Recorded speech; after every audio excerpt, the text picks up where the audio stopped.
There's an old man called the Mississippi. That's the old man I don't like to be. What does he care if the world's got troubles? Throughout the month of April, the city of Philadelphia is marking the 120th birthday of internationally acclaimed singer, actor, and activist Paul Robeson.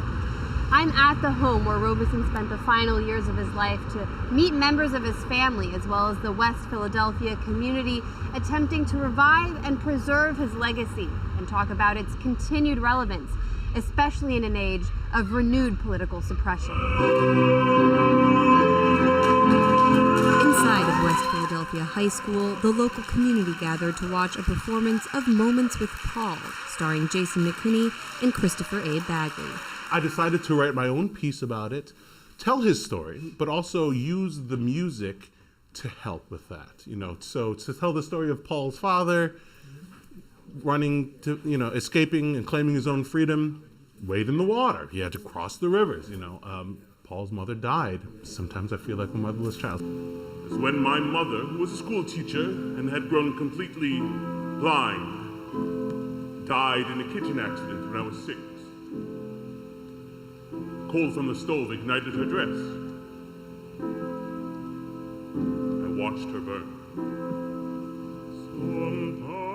Sometimes I feel like a motherless child. The musical recital tells the life story of Robeson. It's no wonder he is described by some as the epitome of a Renaissance man. Before he graced the international stage as a beloved actor and singer, Robeson was a lawyer and football star. He graduated valedictorian as a high schooler in New Jersey, earning the same position when he went on to study at Rutgers, becoming only the third Black American to attend the college. While at Rutgers, he won first-team All-American selection for his skills as defensive end on the football team and was accepted into both the Cap and Skull as well as Phi Beta Kappa honor societies. He would go on to secure a law degree from Columbia University in 1923, while playing in the National Football League. Despite his qualifications, the New York City law firm he joined upon graduation would never let him practice a case. You see, all the secretaries in my department were quitting rather than take my dictation. Since I could be no service to court, I decided that I would have no place at that firm whatsoever. Racism would force Robeson to abandon his short-lived law career and resort to making a living off his other talents, acting and singing. Within just a few years, it was clear Robeson had found his true calling. As a Black actor, Robeson found the United Kingdom to be more welcoming than the United States. In London, he landed a major role in the musical Showboat and was even summoned to Buckingham Palace for a Royal Command performance. He'd eventually star as the title role in Shakespeare's Othello, performed in London's West End. In 1933, he starred in The Emperor Jones. He was the first Black American to appear on the silver screen in a starring role. 3 years later, Universal Pictures brought Showboat and Robeson's signature performance of Old Man River to the big screen. Old Man River, that old man River, he must know something, but don't say nothing. He just keeps rolling, he keeps on rolling along. By now, Robeson was an international superstar. Traveling around, he was just a people's person. And I think that people responded to him in very positive ways. So the more he received that positivity, the more he expressed it to other people. In 1934, Robeson with his wife, Eslanda, or Essie, traveled to the Soviet Union on the invitation of filmmaker Sergei Eisenstein. The trip would change his life. The first time Islanda and I went to Russia, we were met with a huge crowd of people from all over the Soviet Union. Different ethnicities, Uzbeks, Moldavians, Georgians, Ukrainians.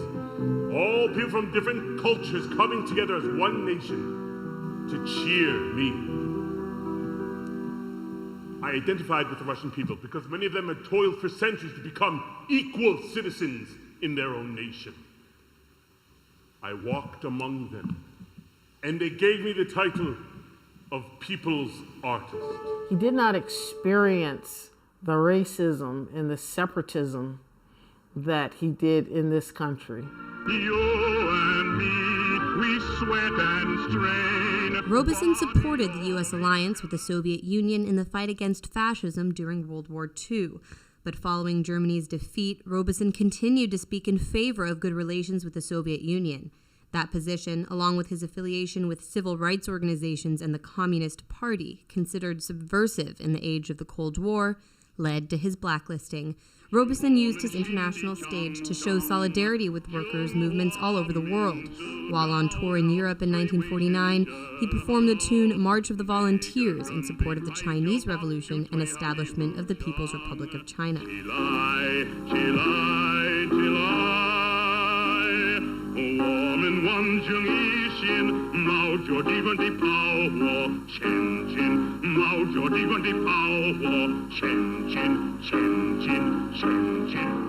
His actions abroad enraged the political establishment at home, and they'd soon crack down.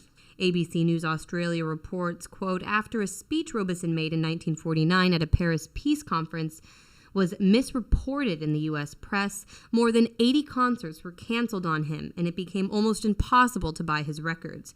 He had reportedly said the black people of America, a country built on slavery where blacks were discriminated against, would not fight in any war against the Soviet Union, a place he believed was without racism. Robeson never said those words in Paris, but there was a kernel of truth in the report, and when challenged before repeated inquiries, he refused to deny his friendship with the Soviet Union. That same year, he was denied a passport by the State Department unless he signed an affidavit swearing he was not a communist. He refused. Still barred from traveling abroad, Robeson was called to testify before the House Un-American Activities Committee for once again refusing to swear he was not a communist in 1956. Blacklisted at home, erased from television and radio, and unable to travel abroad for work, once America's greatest entertainer, Robeson was prevented from making a living during the McCarthy era. His passport was restored in 1958 when the Supreme Court ruled the right to travel was guaranteed to all Americans by the Fifth Amendment in Kent v. Dulles. He immediately set out on tour, first to London.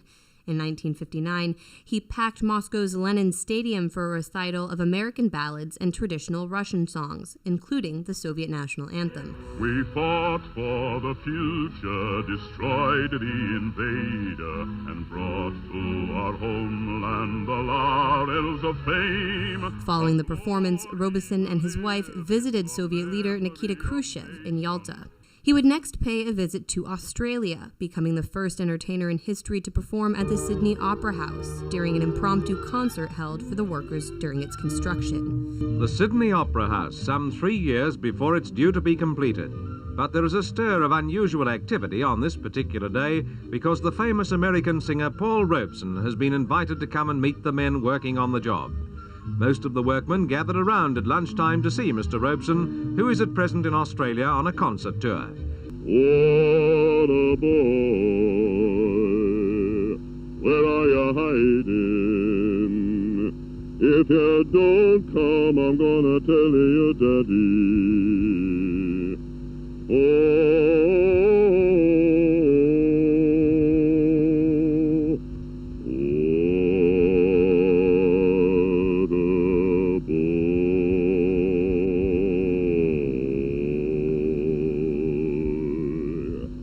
While down under, Robeson denounced the government's treatment of indigenous people, using a media appearance in the country to decry colonialism.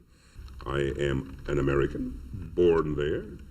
My father slaved there. Upon the backs of my people was developed the primary wealth of America, the primary wealth. You have to have accumulated wealth to start, to build. You did it another way here in Australia. You had to build your accumulated wealth too. You just came and took it. You know what I mean? And that's what they did in most of the countries. That's what you Europeans did. You just took it. We got to catch up with you a little bit. A lot of people did not like what Paul Robeson was saying because he didn't just speak out against the American government. He spoke out against colonialism. He spoke out against imperialism. He spoke out against oppressed people all over the world. So many heads of government were very keen to get him to be quiet because he was more popular than all of them put together. With ease, Robeson had found his voice as an international activist and performer once again. But it was only a few months after his Australia tour that Robeson's family believes the U.S. government would try to silence him once again. This time, the damage would be irreversible. The family believes that during a party, sometime in Moscow, which was very uncharacteristic of Paul to have a party like that, there were many, many uninvited guests. And it's believed that somebody slipped something into his drink. And the next morning, the hotel manager or somebody came in and saw that he was bleeding from his wrists. The family believes that it was something artificial that affected him. And Paul Robeson Jr. Has said that Paul confided in him that the walls were melting. He was seeing things from the past that he couldn't control, and it was depressing him horribly. And that seemed to have been in line with what the MK Ultra program, the effects of that would be. MK Ultra was a mind control program run by the Central Intelligence Agency from 1957 until 1973, during which the agency experimented with psychotropic drugs, including LSD or acid.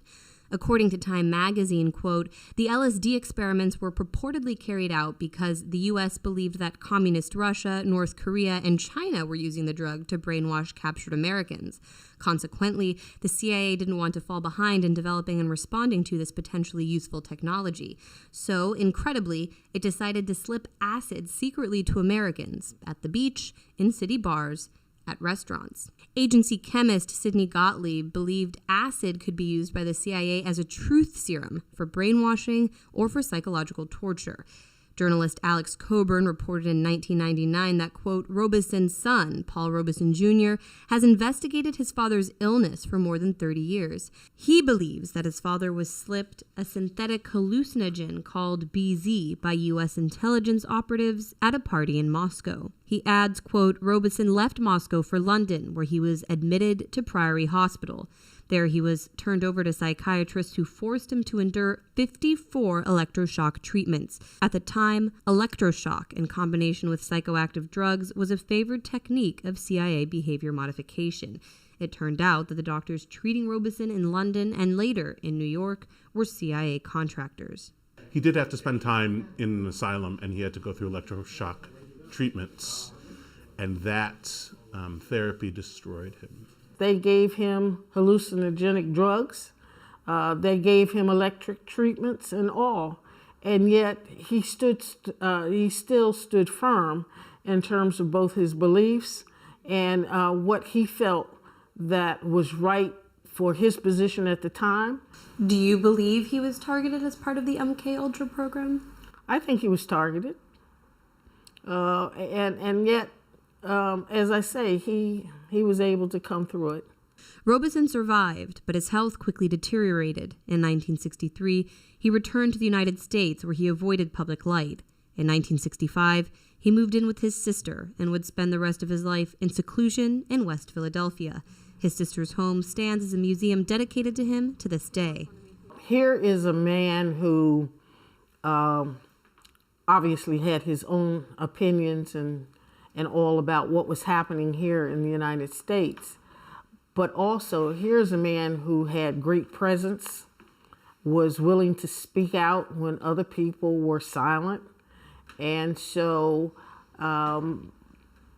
he was very threatening to people in that regard. I don't think they expected him to be willing to risk it all for, his stance.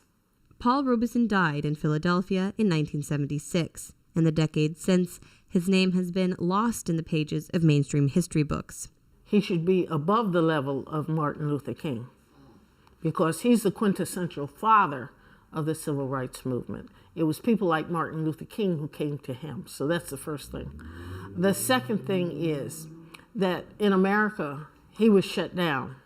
They tried to do everything they could to stop him from speaking out. And so in America, many people don't know about him because of that ability on the part of the government to shut him down. But this is why we're here, because we are destined to make sure that our young people, especially in this day and age, recognize what this man has meant to the world. To his fans, Robeson will forever be remembered as one of the most talented Americans who ever lived.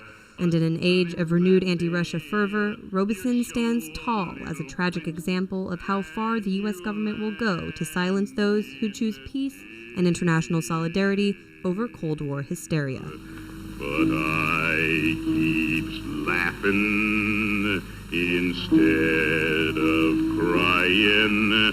I must keep fighting until